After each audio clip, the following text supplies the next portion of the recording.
Voilà, et tout de suite, j'ai l'immense plaisir d'accueillir en studio Florence Moatti qui va nous parler de l'exposition d'art du Centre européen du judaïsme dans lequel elle travaille et également de tous ses projets. Et croyez-moi, Florence Moatti, elle en a beaucoup de projets. Bonjour. Bonjour Lise. Alors, merci d'être avec nous. Je propose, chère Florence, qu'on commence par parler de votre actualité. Et c'est cette expo qui se tient donc au Centre européen du judaïsme, 218 rue de Courcelles, place de Jérusalem, près de la porte de Champéret. De quoi s'agit-il ? Exactement Lise. Alors bonjour aux auditeurs de Radio J, bonjour à mes élèves, bonjour à ma famille également et mes amis. Voilà, donc nous avons... On peut dire bonjour à Chantal. Non, j'ai rien dit. Exactement, parce que Chantal qui, grâce à elle, justement, je suis là aujourd'hui. Voilà, non, vraiment, on organise une belle expo en ce moment, vraiment avec mes élèves depuis 2 ans à peu près.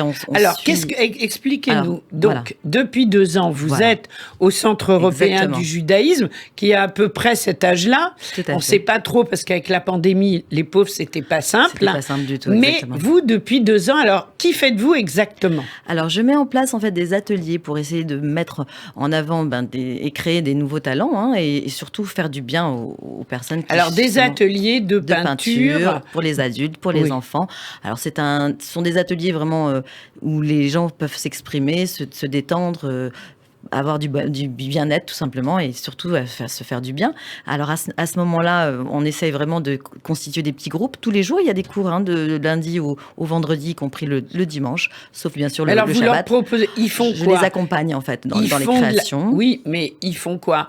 Ils utilisent plutôt la peinture, Tout à plutôt fait. le dessin, plutôt, je sais pas, noir et blanc. Voilà, alors on les accompagne déjà, même pour des débutants, hein, on les accompagne donc dans la création, mais avant d'arriver à ce stade de création, il faut d'abord les mettre à l'aise et tout simplement leur donner confiance. Et c'est un lieu où justement tous les gens peuvent vraiment se sentir bien, se détendre. On peint en musique, je les accompagne à créer, mais surtout à prendre conscience qu'il y a des techniques à acquérir tout simplement. Hein. Bien sûr. Donc je suis là pour les habituer à prendre un crayon, à dessiner, à leur donner l'envie aussi de se mettre à l'aise face à une œuvre et à essayer de la reproduire. Et je leur apporte au fur et à mesure des cours la technique, mais également l'envie de pouvoir continuer, se surpasser. Et j'ai des merveilles, j'ai des Oui, élèves qui se sont vraiment oui. surpassés depuis 2 ans et j'en suis ravie. Alors je vais citer quelques noms parce que franchement... Vous voulez donner leur nom ? Pourquoi Parce pas, que c'est les eux prénoms, qui les exposent prénoms, en hein. fait. Voilà, c'est ça. Ce sont eux. Vous exposez les œuvres de vos élèves. Alors j'ai quelques œuvres aussi dans l'expo, mais j'ai voulu privilégier quand même les œuvres de mes élèves qui ont vraiment fait des travaux incroyables cette année.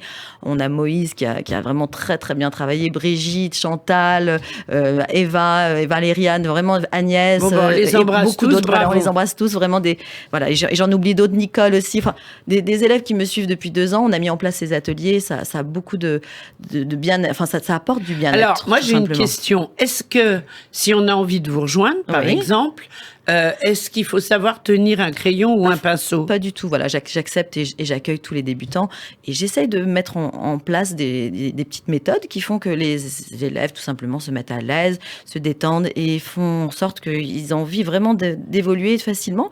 Et je vous assure qu'il y a vraiment des très très belles œuvres. Je vous invite d'ailleurs à venir voir l'expo. Bien sûr, j'essaierai L'expo de faire un saut. Oui, oui. Voilà, l'expo se termine le 10 juillet, donc on a encore le temps. D'ici au 10 juillet, Voilà. on a le temps. Hein. C'est en face Oui. de la synagogue Safra, qui est magnifique d'ailleurs. J'invite aussi les auditeurs à venir découvrir ce centre qui est splendide. Et de très belles conférences aussi se mettent en place. Alors, vous-même, en tant qu'artiste, parce que vous êtes artiste, Florence fait. Moatti, comment est-ce que vous vous définissez ?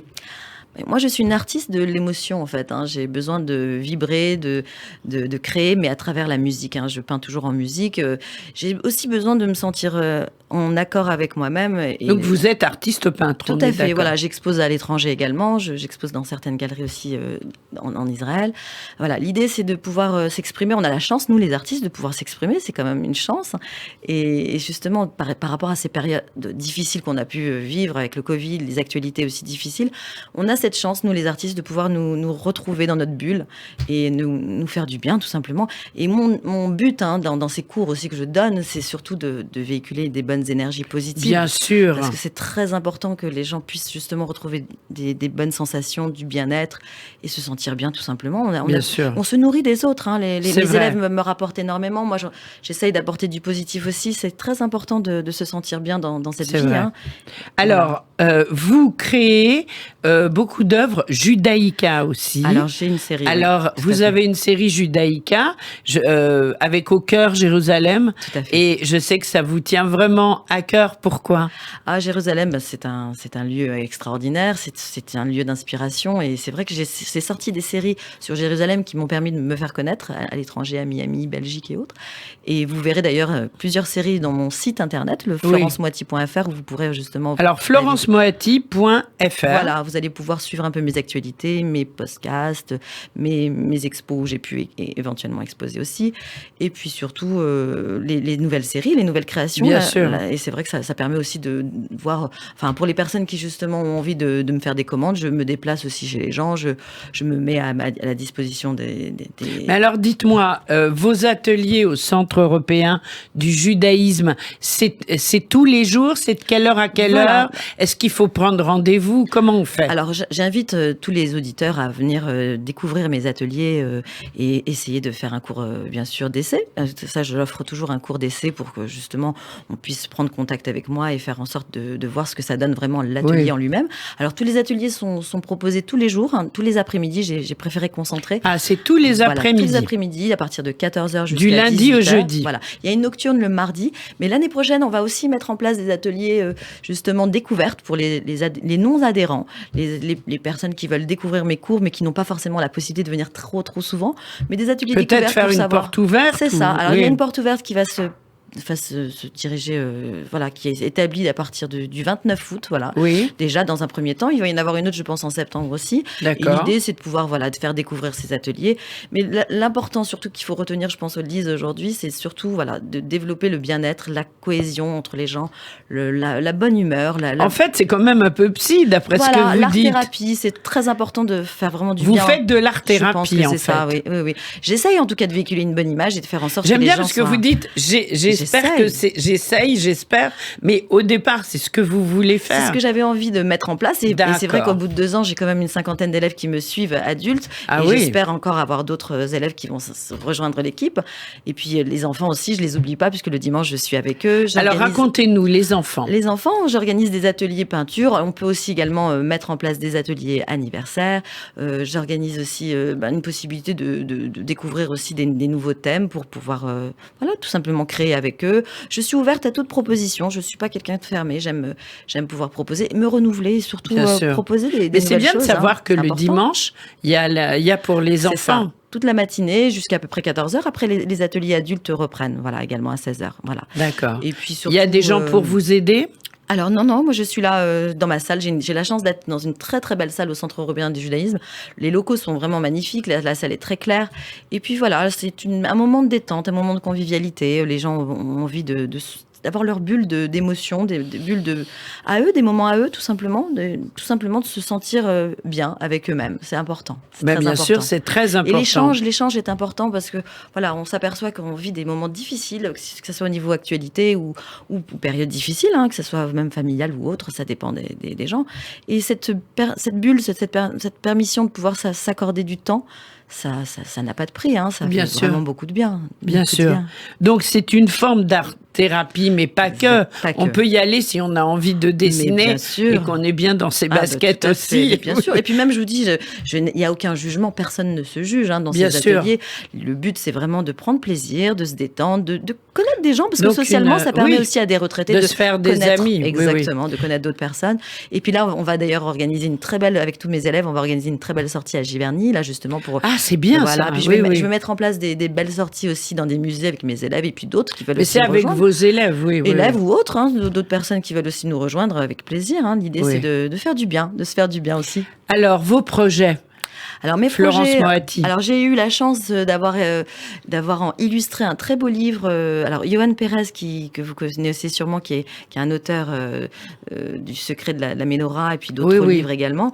Il a eu la gentillesse de me proposer une belle illustration pour un livre qu'il a sorti d'Ariel Elkoubi. C'était vraiment un très beau projet, voilà, qui s'est très bien passé. Et puis là, on a peut-être aussi un autre projet qui va se mettre en place avec un Donc artiste. vous avez illustré un livre Exactement. qui va sortir bientôt. Voilà, qui est sorti là déjà à la Fnac, voilà. D'accord. Et ça permet aussi de pouvoir faire des belles rencontres aussi artistiques autres que Bien dans sûr. la peinture. Alors s'ouvrir au monde de l'édition, c'est sympathique. D'ailleurs, j'ai un projet avec un artiste israélien bientôt pour illustrer aussi des poèmes sur mes peintures. Donc voilà, sélectionner quelques peintures phares de mes séries et de pouvoir les illustrer à travers des poèmes. D'habitude c'est le contraire, on illustre des poèmes. Là, il va écrire des poèmes sur les vos peintures. œuvres. C'est très touchant. Alors, exactement, c'est très touchant. Et puis c'est un monsieur qui justement, il s'appelle Guy Elalouf, c'est pour le citer. Oui. C'est un monsieur qui a beaucoup de talent et qui fait vraiment des très belles proses. Et voilà, j'incite les gens à découvrir ses œuvres. Donc on va mettre en place ce recueil et puis justement par le biais de ce Johan Pérez qui va justement nous éditer tout ça. Voilà. En français et en hébreu ou juste en français? Sûrement, on va faire les deux. Oui, sûrement également. Voilà. D'accord. Bah écoutez, c'est magnifique. Voilà, des beaux projets. Et puis surtout, voilà, le but, c'est toujours d'avoir des belles énergies, d'apporter toujours de la créativité. Et puis je pense qu'en tant qu'artiste, on doit se réinventer, c'est important. Bien sûr, donc, toujours. Toujours à travers les gens, mais aussi à travers soi-même, se remettre en question, se redonner les bonnes énergies pour se réinventer. C'est vraiment très important. Et toujours rester dans le bien-être et dans la bienveillance, parce que je pense qu'il faut toujours être bienveillant avec la personne. Je pense que vous l'êtes. Je pense que vous l'êtes. Et en tous les cas, bravo pour tout ce que vous faites. Je rappelle que tout ça a lieu au Centre européen du judaïsme, 218 rue de Courcelles. On peut venir quand on veut voir l'expo aux heures de bureau. C'est place de Jérusalem, à côté de la porte de Champéret. Exactement. Alors, on voit tout sur CEJ. Alors, CEJparis.com. Et puis, c'est un lieu aussi où il y a beaucoup de conférences. Il y a beaucoup. Alors, la prochaine qui va avoir lieu, c'est le 5 juillet avec l'histoire juive du Maroc. Oui. Donc là, c'est vraiment très intéressant. J'invite d'ailleurs les auditeurs à venir nous voir et découvrir un peu des actualités sur consistoire-aussi.org. Oui. Il y a des et vous-même, vous avez un site parce qu'on va devoir terminer. Alors, Florence Moatti, M-O-A-T-I, Florence Moratti en un seul mot. .fr. Merci beaucoup Florence d'avoir été avec nous et quand vous le souhaitez dans le studio de Radio J. Avec grand plaisir. Merci Lise, merci à vous. Au revoir.